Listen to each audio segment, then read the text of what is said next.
I produced porn for 9 years. I was a pastor's son.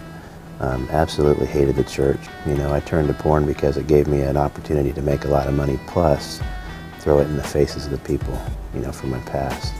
We would recruit brand new models all the time, and these people would come in and they'd usually be college students or something, but over the course of time, you could just see them change. You could just see the life kind of get sucked out of their eyes. And I'm not saying that happens in every case, but it happens so often that you can't escape the fact that lives are being changed for the worse. I was not only hurting the lives of the girls who were modeling for me, but I was hurting the lives of their families. I was hurting the lives of my own family. And actually, toward the end, there's a few things that happened. My little boy told his mom that he knew what I did for a living. And, I tried to act like it was no big deal, but it was a big deal. I have a 7-year-old child he was 6 at the time, and he's sitting there saying, "Yeah, Mommy, I know that Daddy takes pictures of naked people for work."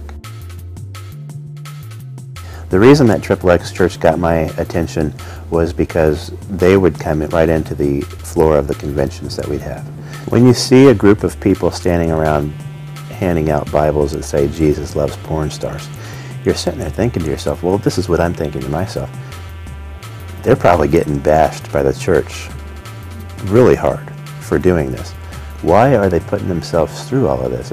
It was a lot harder to sit there and think, this is all a bunch of garbage, because all of a sudden you're seeing what a Christian should be.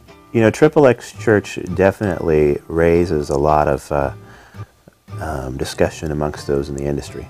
I mean, it's something that they talk about all the time. They wonder what's going on. It raises questions. It's discussed on the message boards, in the adult industry.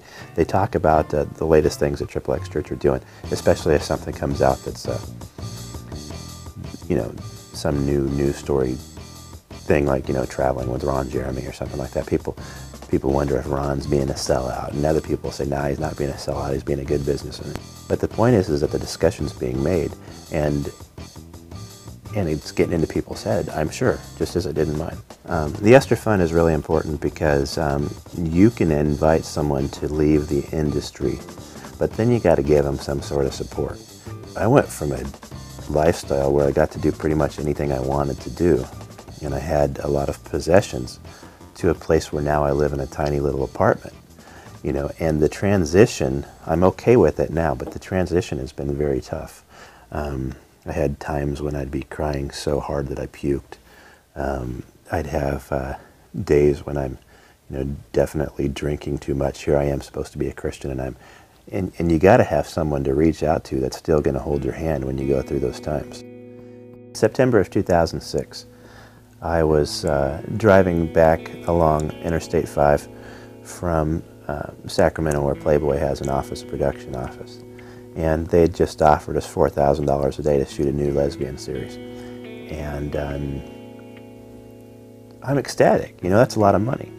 But at the same time, I'm going through this inner turmoil, and I just thought to myself, you know what, it's got to end now. It's just got to end. And so I basically said, you know what, God, I'm just done with this. This is it.